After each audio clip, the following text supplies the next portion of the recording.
Saudara-saudaraku yang dikasihi Tuhan, Shalom, salam damai sejahtera untuk Anda semua. Dan kembali selamat bertemu kembali dengan Renungan Harian Katolik. Tetap kita akan mendalami etos radikal kasih Kristiani.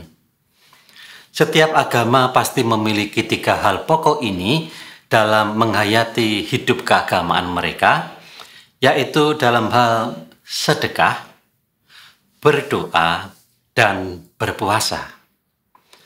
Tentu saja kalau itu berkaitan dengan etos kekatolikan kita, maka kita harus kembali melihat bagaimana etos sedekah, etos doa, dan etos puasa kita tentu sangat berbeda. Ketiganya tetap merupakan salah satu bentuk ungkapan radikalitas kasih Kristiani dalam soal sedekah, berdoa, dan berpuasa. Maka gereja mengajak kita untuk melihat Injil Matius bab 6 ayat 1 sampai dengan 6 dan dilanjutkan ayat 16 sampai dengan 18 yang berbicara soal doa, puasa, dan sedekah.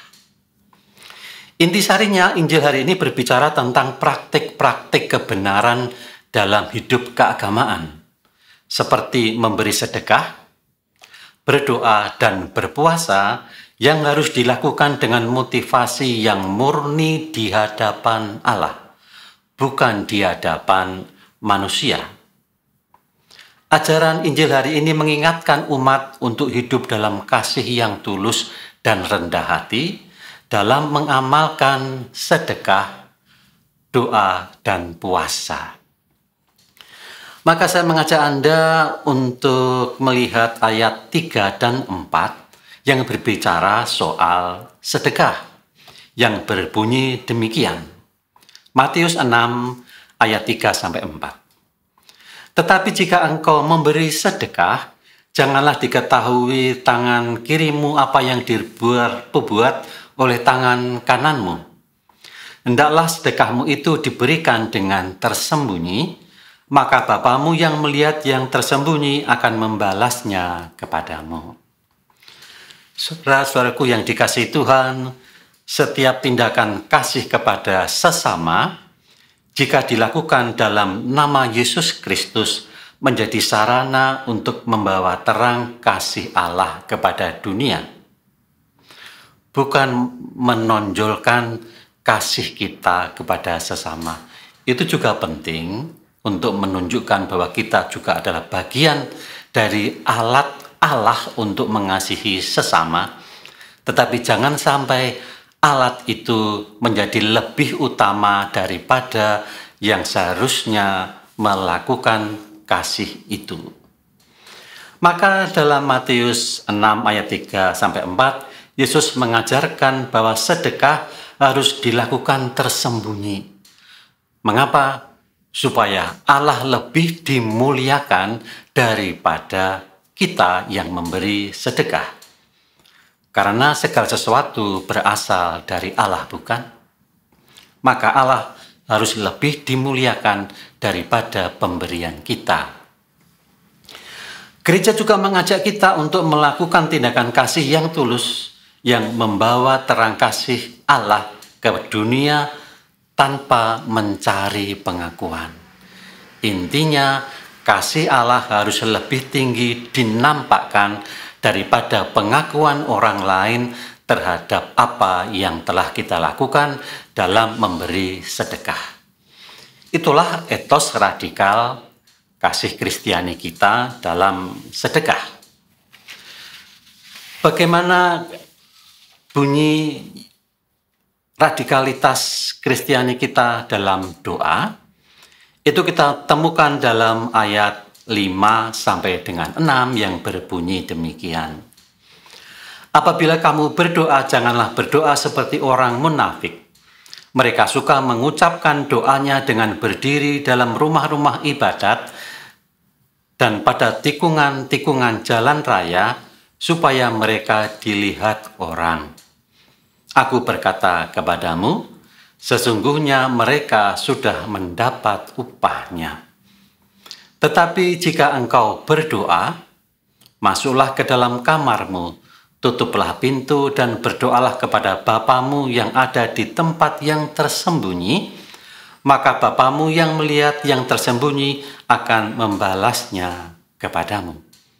Itulah etos dalam doa kekatolikan kita. Maka saudara-saudaraku yang dikasihi Tuhan, doa adalah hubungan pribadi dengan Allah, di mana kita ada dalam satu ruangan, hanya Allah dan kita saja. Bukan hanya hubungan pribadi biasa, tetapi dalam suasana berhadapan muka dengan muka, pribadi dengan pribadi. Dalam keheningan kamar, keheningan batin kita, kejujuran batin kita, kepolosan batin kita, dan juga penyerahan diri dalam kelemahan dan dosa kita. Maka saudaraku yang dikasihi Tuhan, kita tahu bahwa kejujuran sejati selalu ada di hadapan Allah, bukan? Di hadapan manusia kita memang sering menutupi sesuatu, tetapi di hadapan Allah tidak bisa. Itulah radikalitas doa kekatolikan kita. Tak ada yang perlu disembunyikan di hadapan Bapa.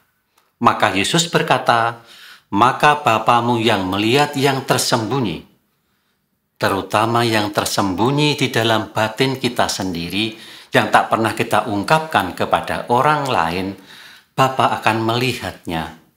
Dan ialah yang akan membalas apa yang tersembunyi itu, tetapi terbuka secara terang dan lebar di hadapannya.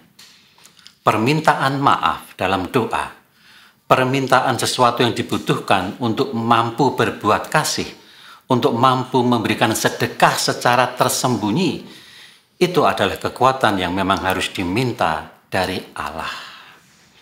Itulah radikalitas dalam doa kekatolikan kita. Bagaimana dengan berpuasa?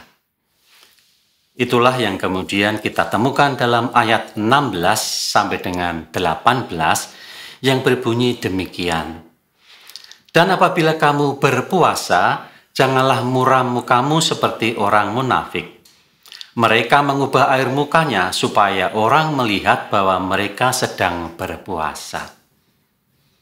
Aku berkata kepadamu, sesungguhnya mereka sudah mendapat upahnya. Tetapi apabila engkau berpuasa, minyakilah kepalamu dan cucilah mukamu, supaya jangan dilihat oleh orang bahwa engkau sedang berpuasa, melainkan hanya oleh Bapamu yang ada di tempat yang tersembunyi. Sekali lagi, tersembunyi muncul. Tersembunyi tentu saja di dalam ruang batin kita yang tulus, yang terbuka kepada Allah.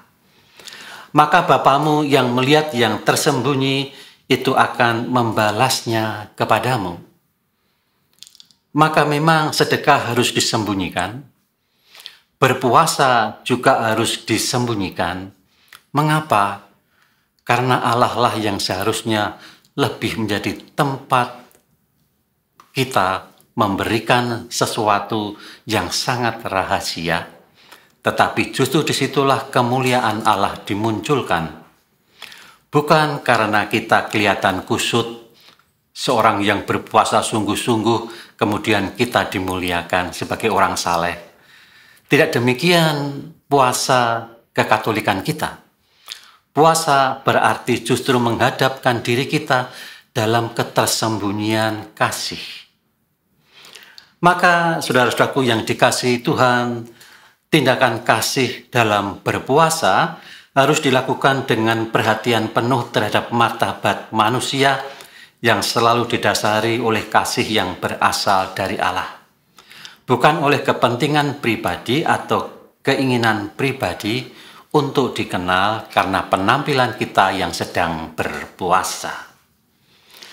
Maka Matius 6 ayat 16 sampai dengan 18 meminta para murid untuk berpuasa dengan hati yang tulus dan tanpa pamer.